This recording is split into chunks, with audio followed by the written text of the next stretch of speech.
Uh, yep, so Pooja, now you can proceed with today's session.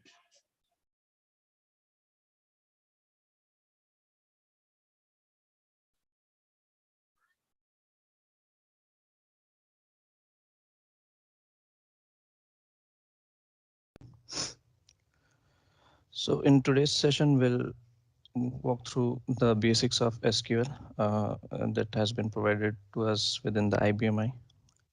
So IBMi does have this query manager, DB2 query manager. So its main purpose is for allowing us to run queries and to generate reports. Uh, mm, it accesses the DB2 for I databases for that. So if we look for the contents that we'll be covering up today, so it will be about the special registers that we have in DB2 for I. And after that, we'll go create, alter, rename, and drop statements that we have. And after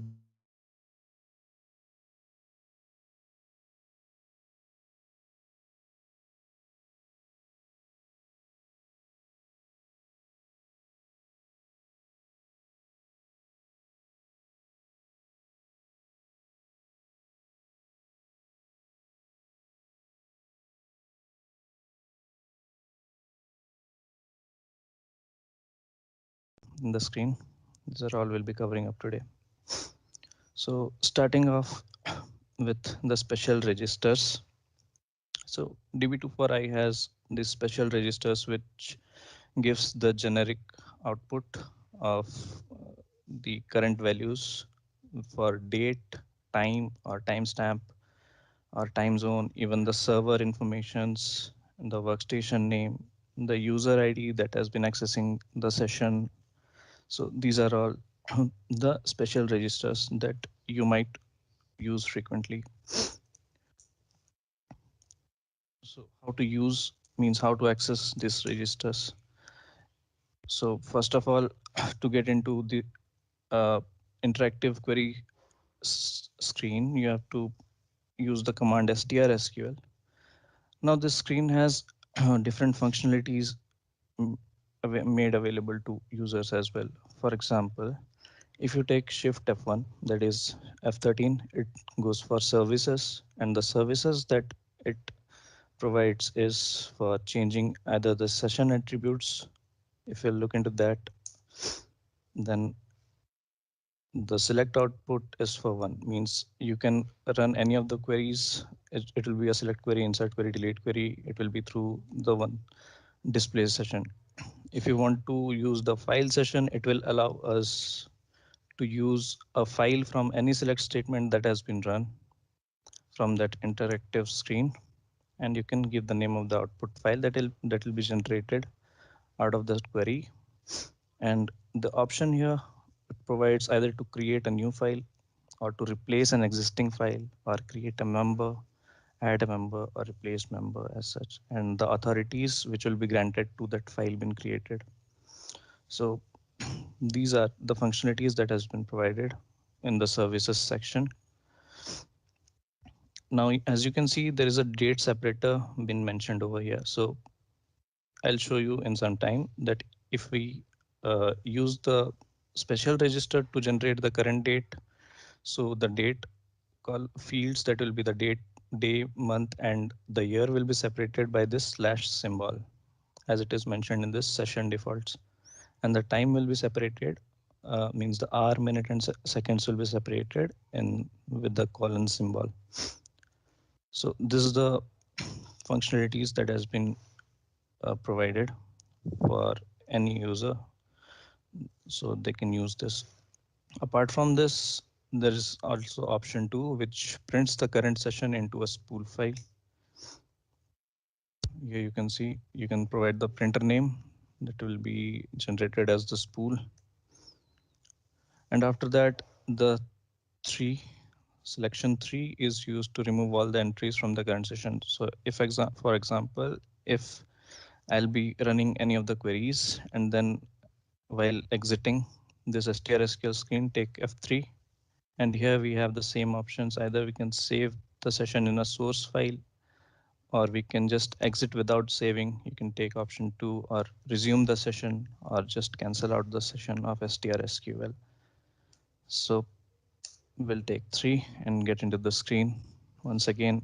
Now to access the special registers, what you can do is you can type in values and any of the special register name. So first of all goes for a current date. Let's say we want to see the current date. So hitting enter, it will show us the current date. As you can see that I have told that the separator will be a slash symbol that has been configured in the session defaults. So the separator is the slash. Now, if you would have seen this, means observed this thing, if you access any of the special register, the column name is not something which is specified by system. It is just the values, which is the command that we are using to generate the value of the special registers. So it does not have a column name as such for this one.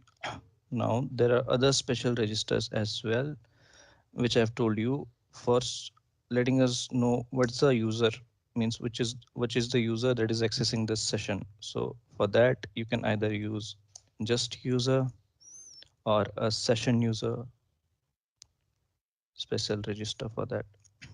Both work the same.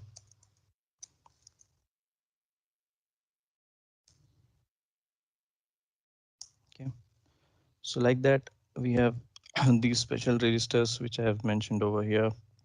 If you want to see the workstation name, you can just run this command with the values.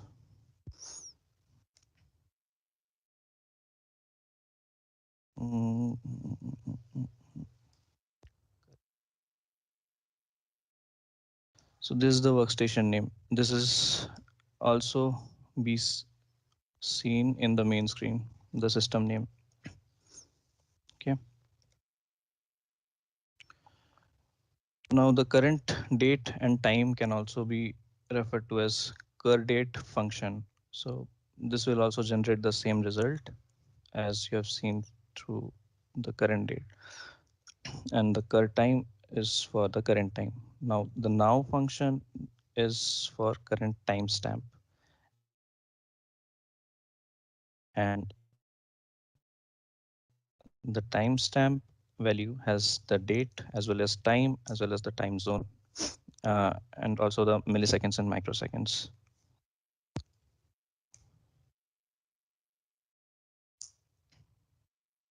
So here you can see, first of all will come the date, and then the time, then the milliseconds, and then the last 4 digits will be for the time. Okay. Now the time zone in separate can also be viewed.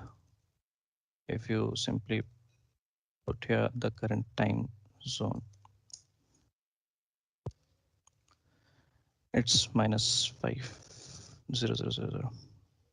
So as you all know that the time zone is always referred to as +530, +5, or some hour and minutes. So it just uses a separator of comma and the minus symbol at the end. If it's a +1, it doesn't shows any symbol such for that. Now this was all about the special registers that we have. Now there are few other special registers as well, and I want you to know about that from the IBMi documentation. The next coming up next will be the create, alter, name, alter, drop tables. Now we have the tables similar as physical file in which can be created through the interactive SQL sessions. So first of all, to create a table, we have this command create table, and then the table name, which will be qualified by a library name. If not qualified by a library, then the current library will be taken into consideration. So create a table in QTemp library.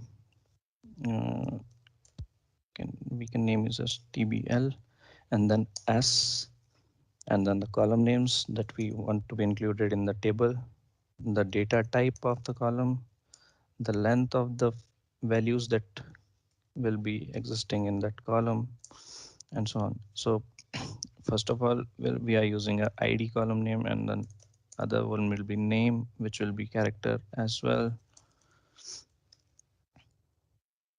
Now we can have another one, or we can just use this as a numeric one. Now, like you have seen, while creating a DDS of a physical file, we provide the record format name. Now, in this case, if we are not providing any record format name, then the record format of this table will simply be TBL.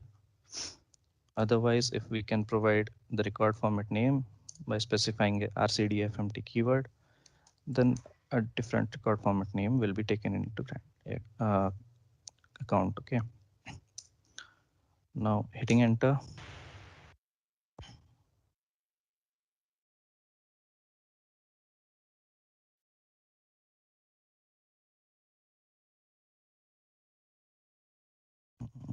No, as will not be here. See that TBL has been created in QTemp library.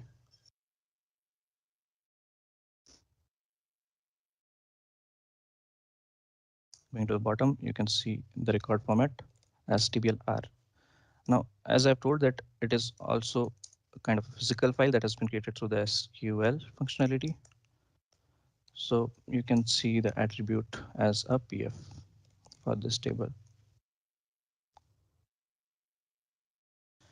Now for inserting records into this table, what we can do is we can use insert into and then the table name,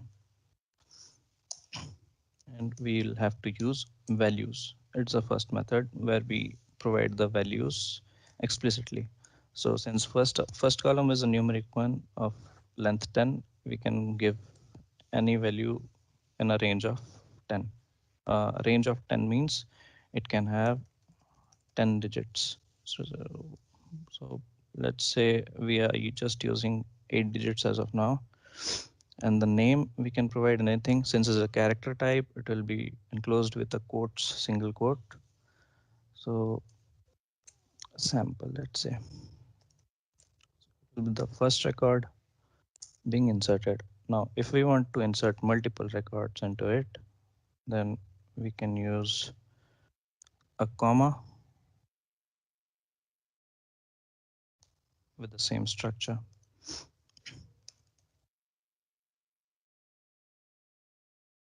Now 2 rows have been inserted at once. So likewise, the insert statement works. Now we also, I'll show you one more thing. Now let's suppose we have a similar table or a table structure which has few of the values inserted already. It it has few of the records already existing in that table. Let's say table T1 already has few of the records.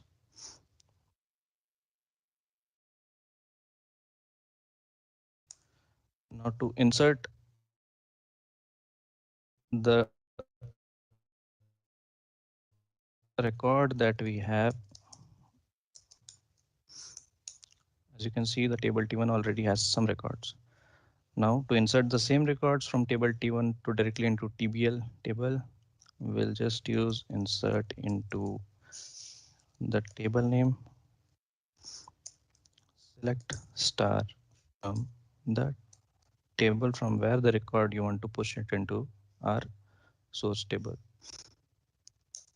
This is another method of inserting records into a table from a different table. So you can use a where condition here from where a filtered records will just be inserted into the our source table. One more thing to be consider here is that the structure of the records that have been that are going to be inserted into our source table will have to match the source table's structure. If this table T1 had, if it had another column, the third column, then the select star won't work since the source table just has 2 columns in it. So you'll have to select the column names from this another table in that case, and those selected records will get inserted into the source table. Now going, it's for the update of records. Okay, first let's first see what are the records that are existing in our source table. Now we have the SID as 1, 2, 2, 3, and if we need to update uh, the SID into 4, let's say, we'll be allocating a new value to the SID where the existing SID is 2. In that case, we'll have to run this update table name,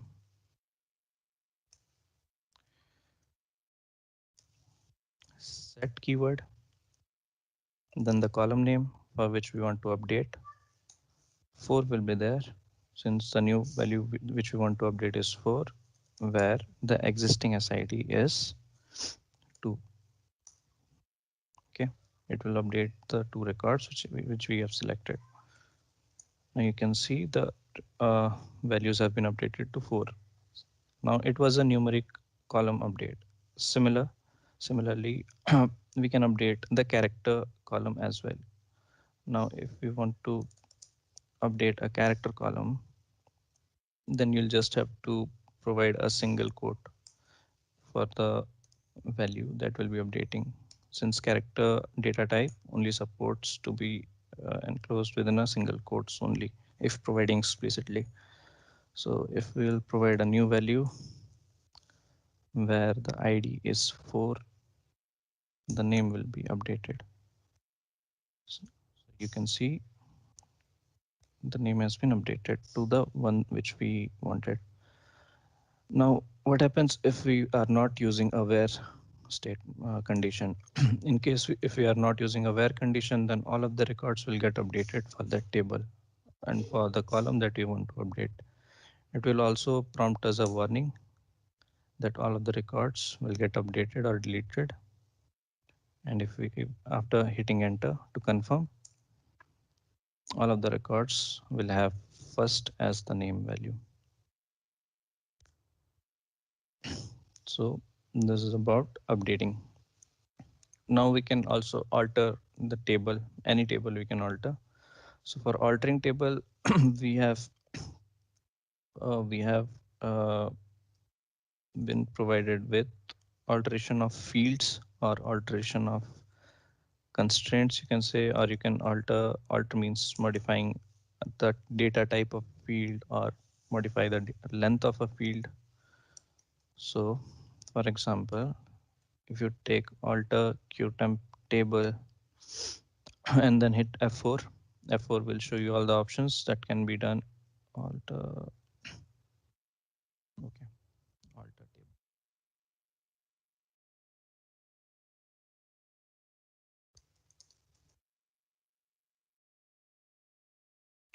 Now it will show you all the list of the options that you can avail. So if you want to add another field, you can take 3, hit enter. It will ask you for the relevant choices, that what will be the field name. You can provide the field name to be, let's say, department.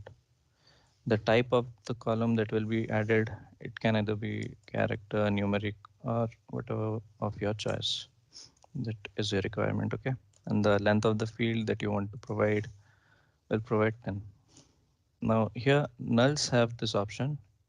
It can either be a null supported column or a not null supported column. So we'll come into the concept of null and not null afterwards, okay? For now, we'll just go with what the default option has been provided. And I'll also tell you what these options mean uh, towards the closure of the session, okay? And the CCID, what's the relevance of the CCID as well. Now, for now, if we are pressing enter, have a queue. So we will be adding another column here whose name is department. If you want to see how it has affected the table, you can just query it through the table. It will show you a column which has been added, but it doesn't have any value as such by default. So this is how you add a column. If you want to just drop a column, then the same thing, you have to alter table and then table name and then use option 5 from it. You can hit F4 in the field pointer and you can select a field, take anything, any number or character, it will just select it. Okay, upon hitting enter, the column will be deleted after this prompt has been replied to. Now here there are two options, C or I. C means cancel, I means ignore. Ignore means ignoring this warning that the change of table may cause data to be lost. So I want that I want to drop the table even if the data is to be lost. Then I'll just go with I, ignore this error. It will drop that column. You can see the column has been dropped. Now for an existing column, if you want to change any attributes for that, the same thing you'll have to do, take F4 and alter a field which is already there. Select the field by hitting F4 in the field uh, input type and select any of the fields that you want to change. Let's suppose I want to change the name column. And upon hitting enter, since you have selected here 1, it is by default coming up as 1. To set the field attributes, upon hitting enter, it will show you the same screen where you can change the attributes of that column. Now, if you want to change the length, you can take 5 as a new length, and upon hitting enter, it will again ask for that warning, which you can ignore, and it will be changed. The length will be changed. So anything, if there existed any value which had a length more than 5, it would have truncated. So for looking at the result set where the data truncation happens, we'll just alter this with a length of 3. Now, as you have seen that the column value had first as the value, now the data truncation will happen and it will just will have the new value as FIR. So this is the usage of alter. Now for renaming any table, what we do in our PDM is we just take 7 option against any member and just do a rename, or uh, a work, or for changing name of an object, we do a work object and then take 7 option against it to rename it. And through SQL, if you want to rename, then you'll have to take the rename keyword, rename qtemp tbl and the to keyword. So it will rename this table from the qtemp library to any name that you will be providing here. Let's say the new name will be KL. So it will be renaming the table to KL. Now, if you want to query this, it won't work since it has already been renamed to KL. Okay. And now for dropping the table, you have this drop table statement available, drop table qtemp KL. So this table won't exist anymore. Okay, file not found, it says. So these are the basic create, renaming, or alteration or drop statements that you have seen. Now, the next comes up is the indexes. So in the previous thing that you have seen regarding a table, so it is equivalent to a physical file. Now the indexes, similarly, the indexes are equivalent to logical files. Okay. So for that, let's create the same table.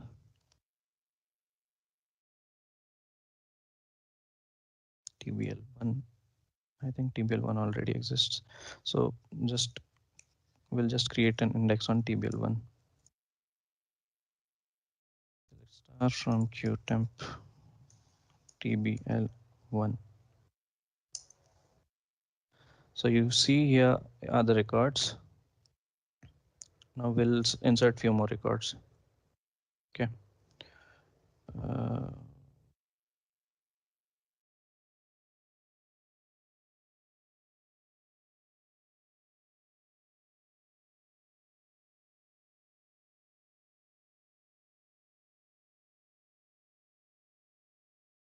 Five, six, seven.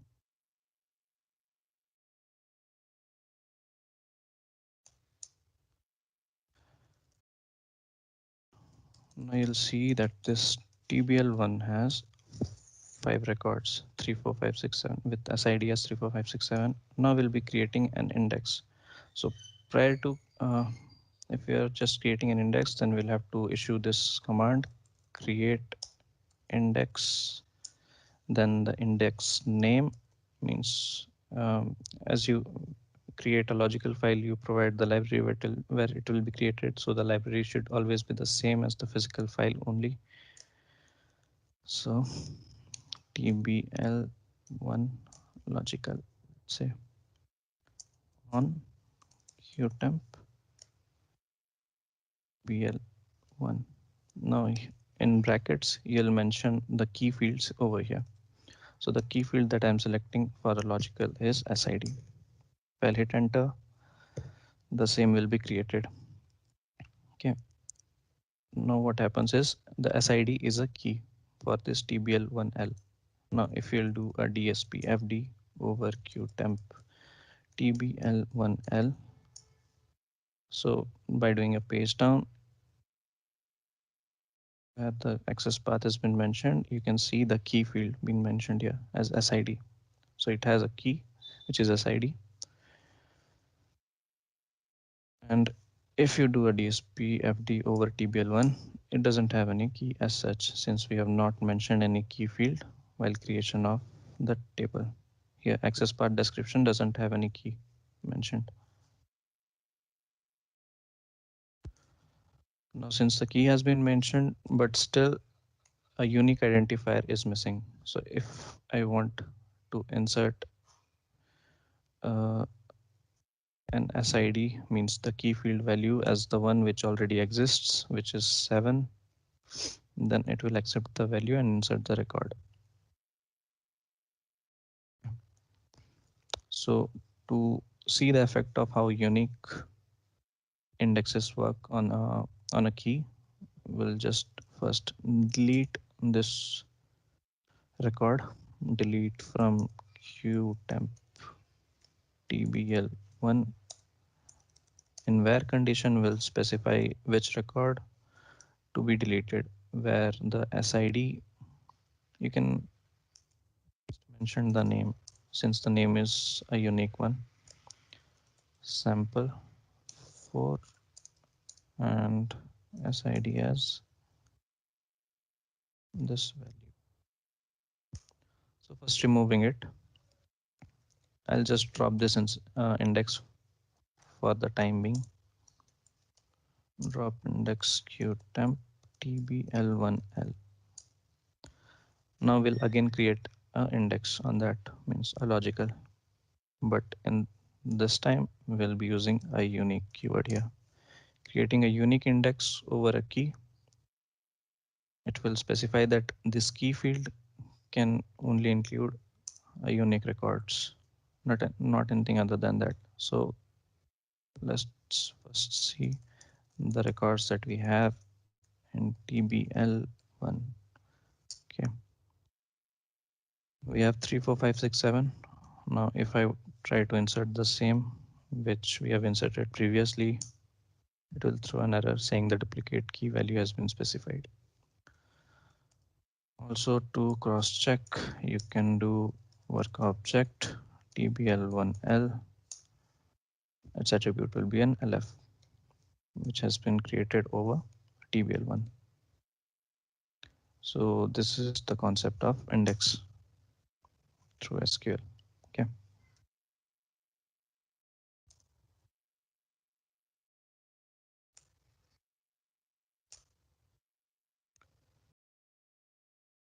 Now The next will be a select, insert, update, delete, which you have already seen. But one more thing is, in the select statement, there is one more functionality that has been provided. If you want to select any number of records from the first, then you can specify it by using fetch keyword. Fetch first n number of rows only. Now for n, you'll have to specify a particular value. If you want to specify 2 rows only, then it will just return 2 records from the first. This is one more thing which you can use with the select statement. The rest you have already seen, how a delete works, how update works, how insert works. And if you have observed this, I am only using a qualified table name with a library, just because if there are multiple libraries existing and there are tables with the same name in multiple libraries, then the table which is there in the library being listed in the library list as first. Let's say we'll just go through the library list here. Now we have 3 libraries here. The first one is testlib, the second is qgpl, the third is qtemp. Now let's suppose that we have the tbl1 existing in qtemp and testlib as well. Now since the testlib is having the lowest priority, which is lowest sequence number, so if we are not qualifying the name of the table with any library name, then the tbl1 existing in testlib will get affected. So this is why we have the library list mentioned over here. So this is the significance of a library list. Okay. Moving on, add rdbdir. So since we do not have any logical partition in this system of IBMi, I'll just let you know what it does. If you'll do an work rdbdire, it'll show you what are the directories, means what are the logical entries that exist, from whose database we can access the tables or physical files. Now, if there had been any logical partitioning done for which existed for this IBMi host, then we could have added it here.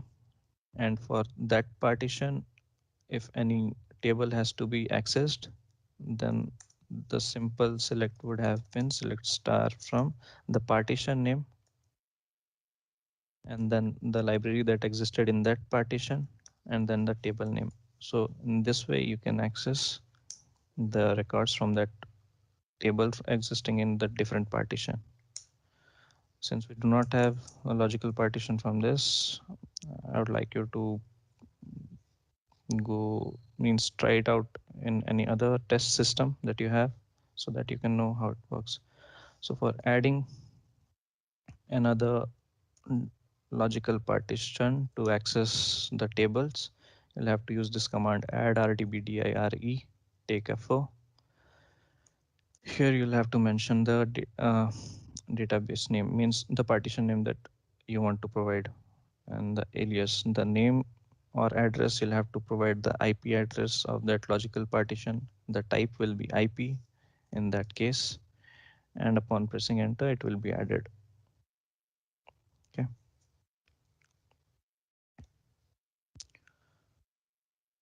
The next one will be group by or order by clause. In SQL, you can do a group by over any columns specified in a select statement or order by. Let's start with the order by. Okay.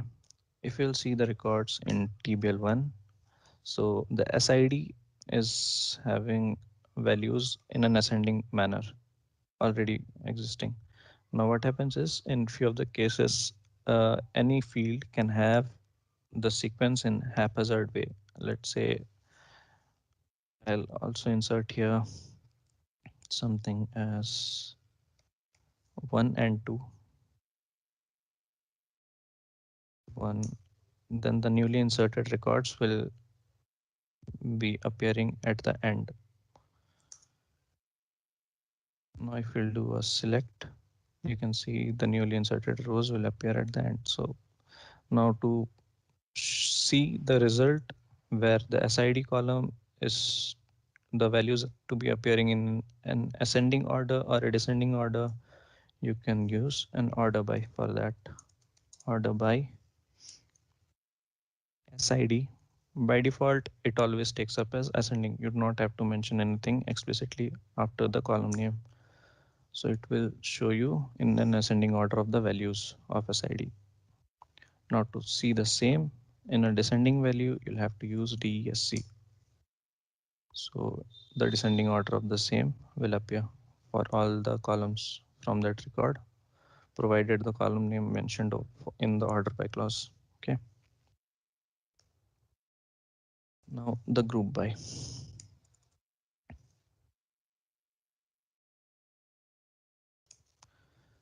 So the group by works on means we usually use group by over the columns where the different records may have similar values. Since in this record we do not have any such column having similar values for different records, we'll first update the name.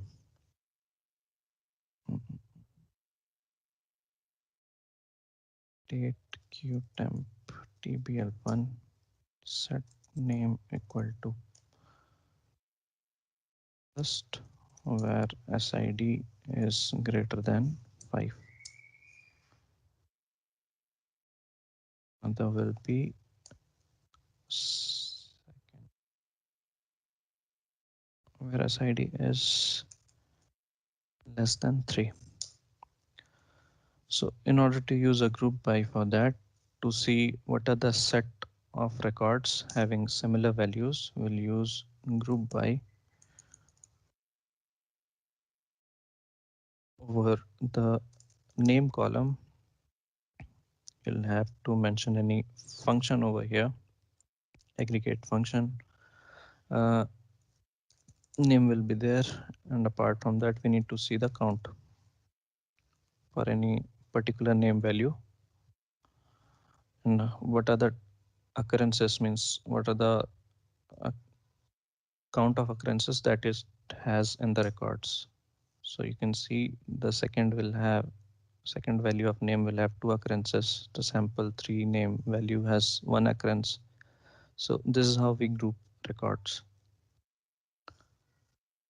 Similarly, if you want to just see what are the records which are having just a single occurrence, so you'll have to provide a having keyword here, having, and the having always works with the aggregate function that you'll be using. Here the aggregate function is count. Okay, having count star is equal to 1. So those are having more than 1 occurrence will not appear here. Now I'll just walk you through a few of the functions that we have. Let's say we have max function, or first going through the sum function. Okay, sum of SID column qtemp tbl1. Now it will give you the sum of all the records with the values of the SID column adding up. So it gives up as 28. We'll just do a select star.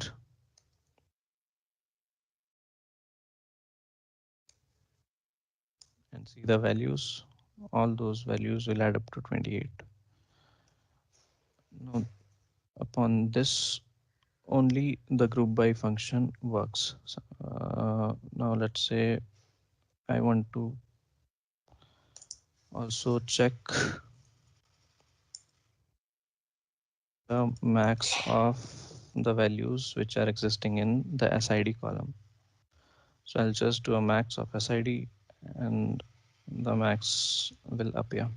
The 7 value is the maximum one, which is there in a record in a SID column. Okay.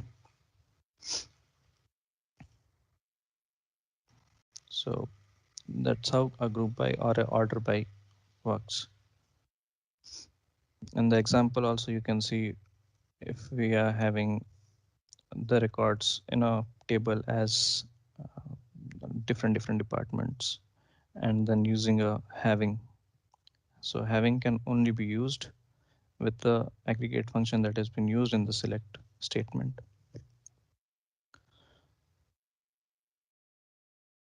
Now the next up is the usage of is null or is not null. So we have a table date p which has the records as shown in this snippet. So the concept of null comes up into play here. While creating a table, if you are specifying, we'll create another table or we'll just alter this one. Alter table qtemp tbl1 and we'll add another field. It will be an extra.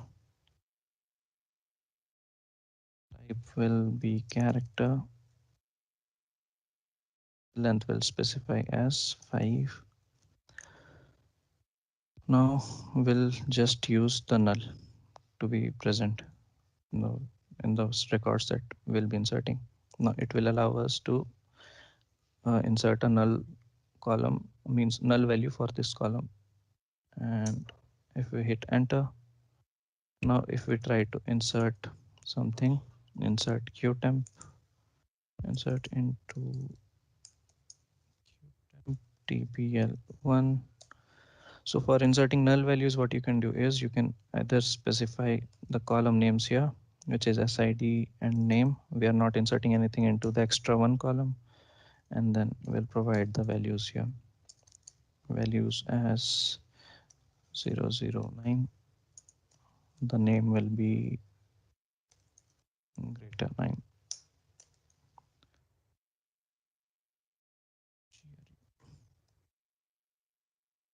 Now, if you will just query the table, you can see a null value being present for all. Since the by default was null, so null was there for all the records, and then the one for the one which we inserted, it also had null since we had not inserted any value for that. If we want to insert any value for that column as well, you can either mention that column name or you can refrain from using this total thing at all. Means if you'll not use this thing, by default all the columns will be considered for that table, and then you can just provide the value that you want to be inserted into that column as well for the record. L1. Now upon querying that table, you can see this value is there. Now the null values are different than blanks. Show you by inserting one more example here. I'll just insert blanks. So what happens is how to discriminate between, means how to differentiate what is a null and what is a blank. So for that we can use a where statement, and we can see that where extra 1 is equal to blank. So we'll specify this condition, and we can see that last record where the blank value exists, and other records which are having null which will not appear here. If you want to see what are the records which are having extra one field value having null, then you'll have to provide is null, where extra one is null, and you'll see all the records which are having extra one column as null. The same thing you can do by filtering out is not null. So these are the columns which are not having null values in extra one column, but have a blank value. This is the difference between a null and a blank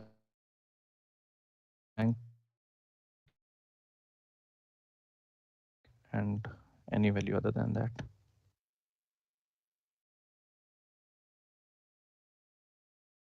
Now we'll come to the concept of union. Okay.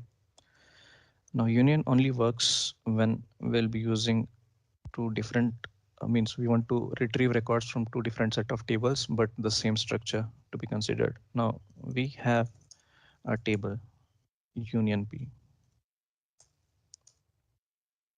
Okay. It has a status column, an ID, a name, department, phone number, and the mail ID. The same structure has been maintained for another table except P. The same structure, but the values differ. If you'll now let's observe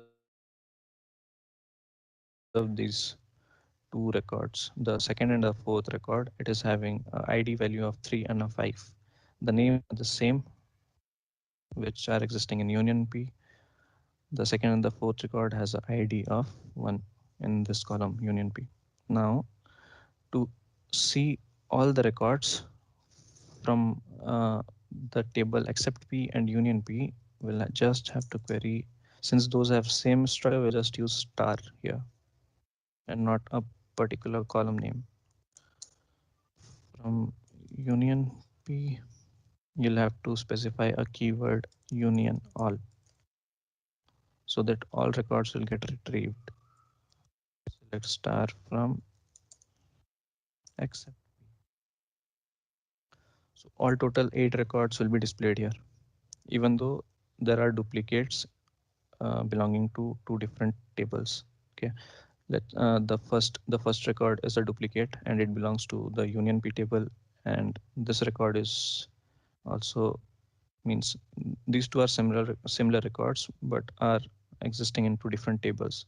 So union all just extracts all of the records from both of the tables provided the structure is same. Now if I just want to see what is the name from both the records, since I've told that the structure needs to be similar, then only the output will appear.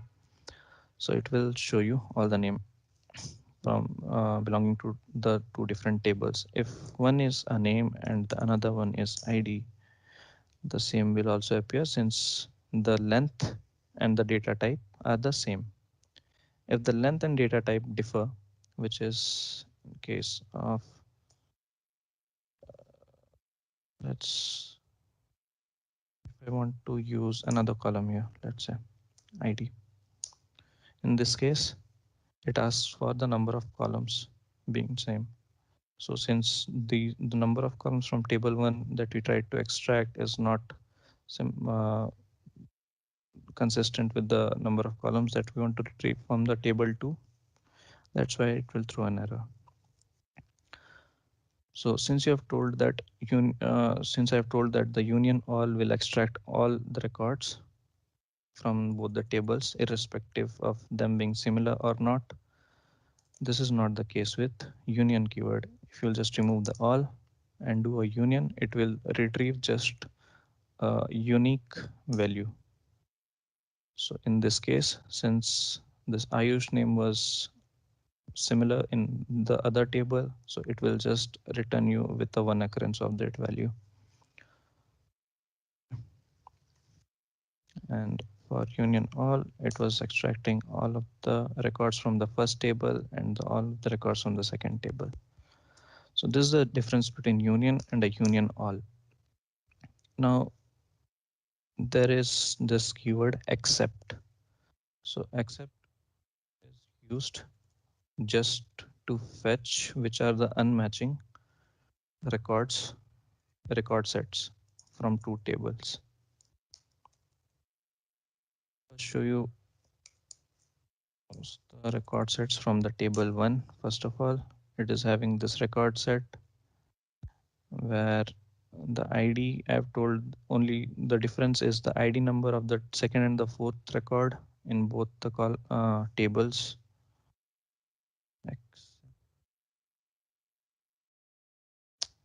So while we do accept, since these are the unmatching data sets, so it takes into consideration the whole of the data set rather than any column. Okay, so it will match against a data set which is there. We'll do an except for a table union p. So it checks condition based on the data set, means the combination of all the columns. So these are the unmatching ones. That's why those has been retrieved, and the matching ones were not retrieved, which was having ID as 1. And similarly, intersect will do the opposite, which is it will just display you the similar data sets in both the tables. Since both of the tables had these records as a similar data set is in the considering all of the column values. That's why those have been retrieved. So this was about union all, accept, and intersect. Now coming up, as I've told you, these are the aggregate functions. So what happens is these operate against a set of rows in a column and return a single row. Means for all of the records, it will check for all of the records and will return a single data set. However, the scalar functions work differently. The scalar functions act upon a single record, and for those records, it will provide you with the result set. For example, if we have records from qtemp tbl1 as given. Now, if we just want to see what are the name in uppercase, then we'll be using the upper scalar function.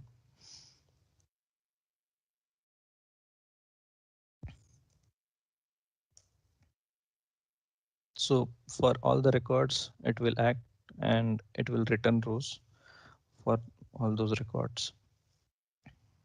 So this is the only difference between a scalar and an aggregate function. If you want to see the length, it will show you the length of the entire column. However, if you just want to see the value, means length of the values, then you'll have to trim it.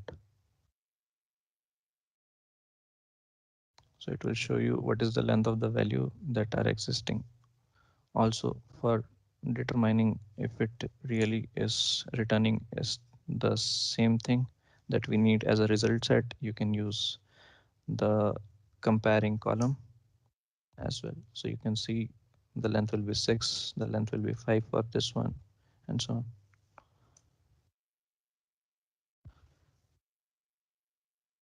And after that, we have for means for modifying a data type uh, in a select query, we have this few functions mentioned. Means it has been provided in a DB2 just for the purpose that we'll have we can just select it entirely and just insert it into a given table. Let's say we have a requirement that we have our source table column as a numeric and we need to insert something from another table which has a numeric value but is a character type.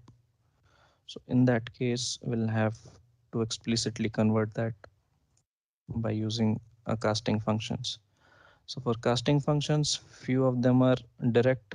As you can see, there is a character functions which converts any numeric data type into a character type, or a decimal function which converts numeric values existing in a character data type into a decimal type, or an int function which is similar as decimal. However, the decimal floating points will not be there in int type, and same, and it goes on. But there is one function which is cast, and within cast you can uh, use these functions as well, the standalone ones, the character, decimal, or int or date.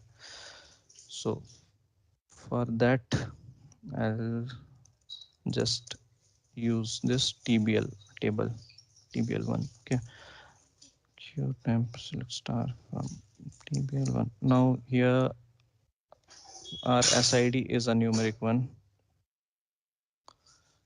In order to convert it into a character data type,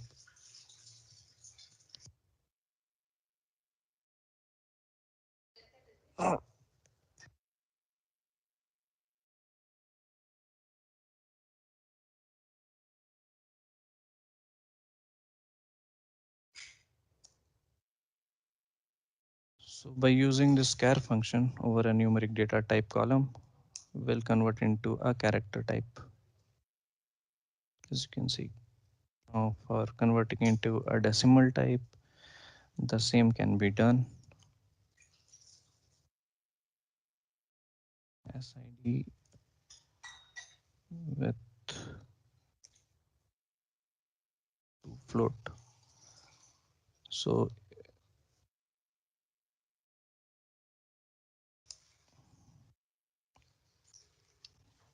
we'll be converting the same numeric into a decimal with one scale. However, we just have a value of one length. It's just showing that value, nothing else. The same could be done using a cast function, as I've told. Now in cast function, you'll have to mention here the column name as either a character type of length 10, let's say, then it will cast it into a character type. Now, one advantage of this cast function over the other explicit conversions is the cast function can also convert the CCSID of a column. For example, there is one system table that exists, which is sys columns. Okay, where table name, table schema, test lib. So we'll look up for all the columns that are existing in any of the tables that exist within the library test lib. So here we have one column, which is column text. It says, we'll just directly select it. Character column text. So in the system columns, there are values which exist in with the CCS ID, which is other than the readable format. Or you can see English literals, and the CCID of the English literals is 37. However, these are having a different CCS ID for the values that are existing. Now, to explicitly change it into a character type and change the CCS ID as well, we'll have to do a cast function over it as character, the length that you can specify, and then CCSID and the value of the CCSID that you want to use it. Now it will show you a readable format of that. So this is the only advantage of a cast function over the other functions to modify the data type.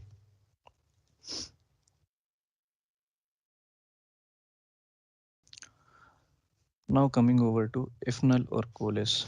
Now these are the conditions that are not being used under a where condition, rather these are used in the selection of fields.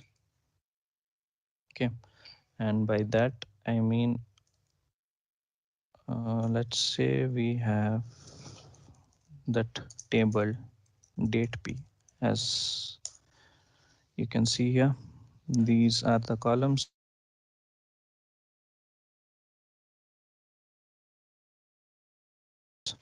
in the date p field, which are having field value as null, and the other ones are having values.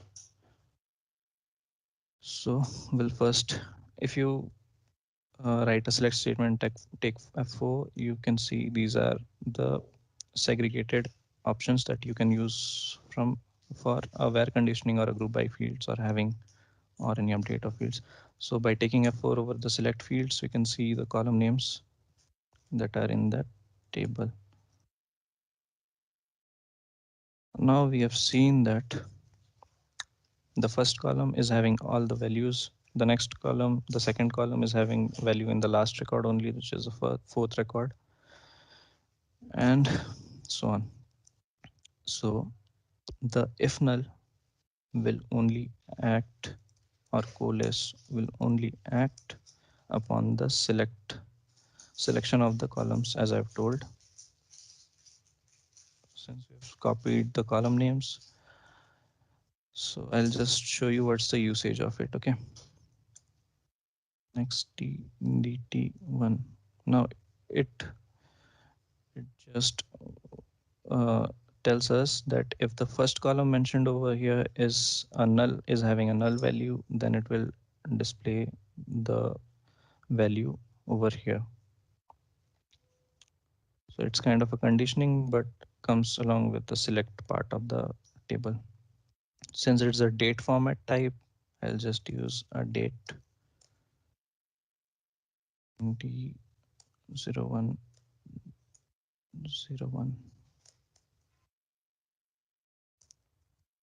date P. If the second column is not having any value, it will display the date as 2020-0101.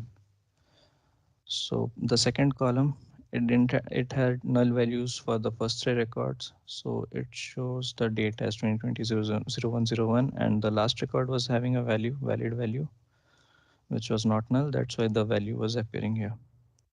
Now the difference between coalesce and if null is you can only have one column specified for comparison if it's a null or not. While in coalesce, you can use multiple columns for checking.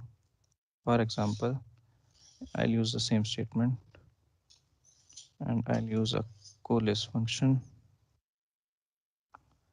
First column, it will check the first column. It will check the second column from the table being specified as the first argument of the function. Then I'll check the next column if it has a null value or a valid value. Then the third column will be checked if it's having a valid value or a null. And then the last one. We are having 4 or 5.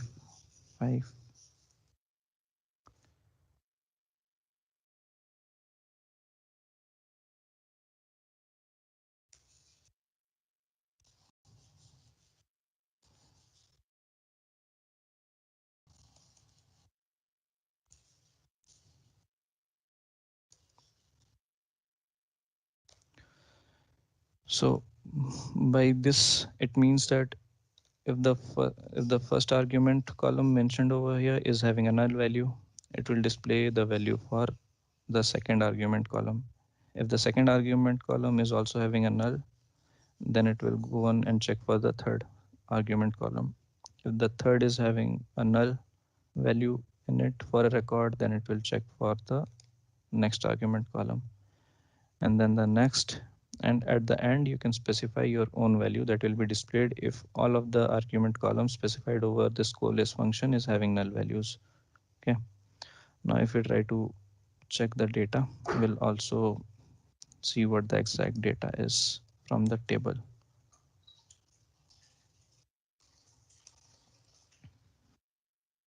So the coalesce function returns this value. It first checked for this column, the next date one. It couldn't find anything. It checked for the next one. It couldn't find anything. The next, it couldn't find anything. And when checking upon this column, it found a value, valid value. So it returned this value in the first column, you can see. And the same happened for all the records. For the last record, it found a value in the first column itself, the first argument column, and hence it returned the value for that. So this is the only difference between a coalesce and a if null function.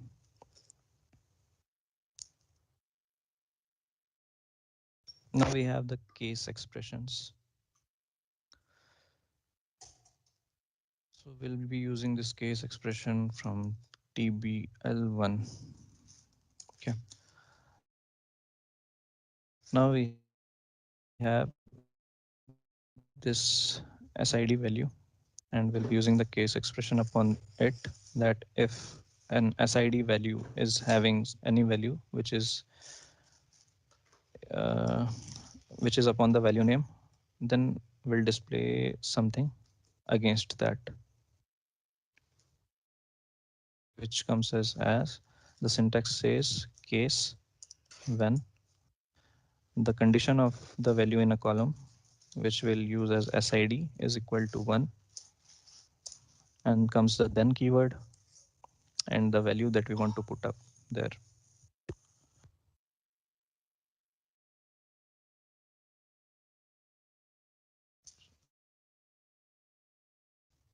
Display of first here, and then we can use subsequent conditions over here by mentioning a when keyword when the SID will be equal to 2.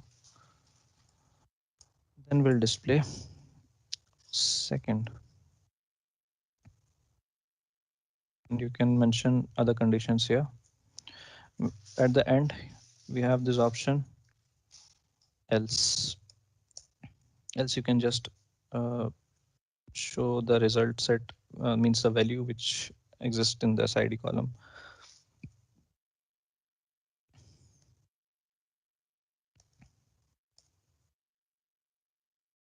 And then the SID column itself as a different column, and the name column. Uh, and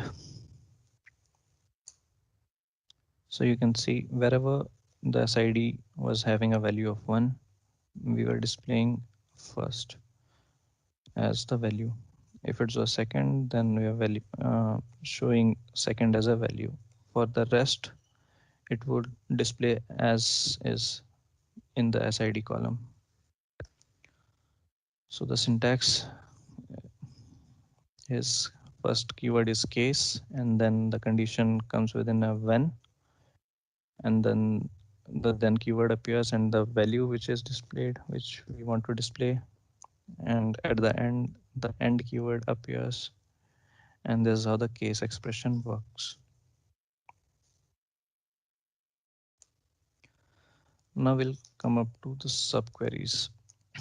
Subqueries are nothing but variable, means you can say these are some set of data, means subset of data retrieved from another table, being based on any condition.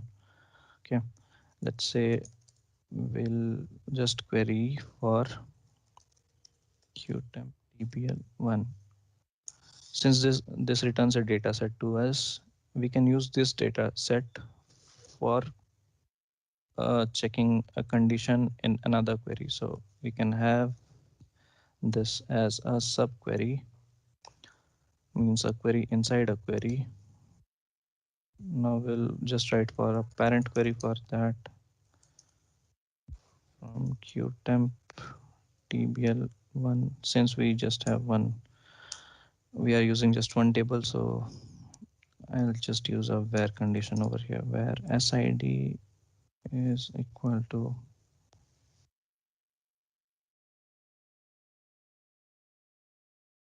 max of sid.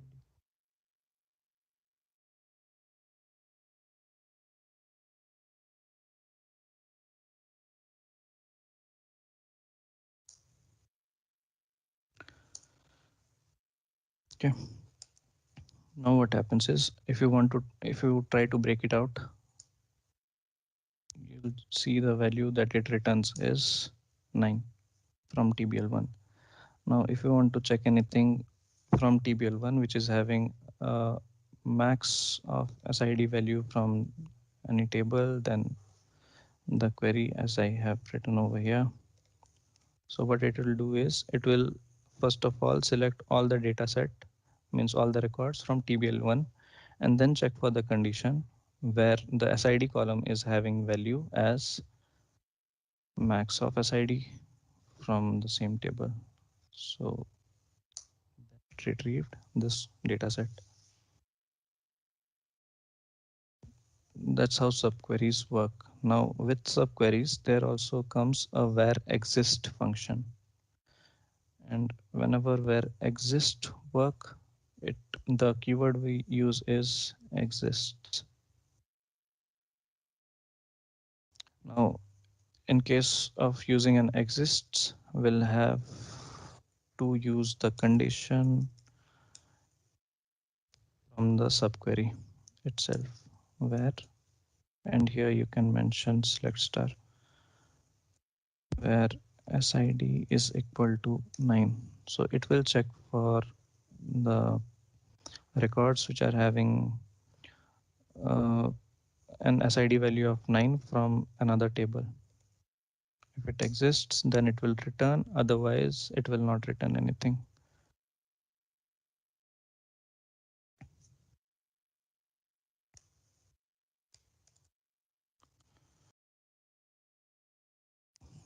For where exist, we have this where exist content in the next session, so I'll tell you about it with different tables.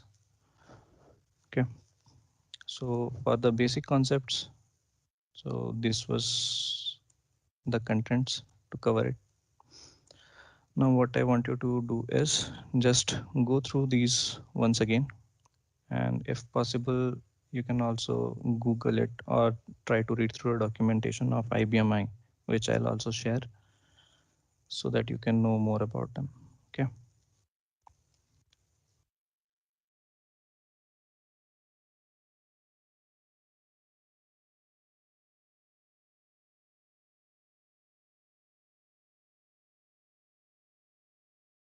So this is all about today's session. Thank you everyone for attend the session.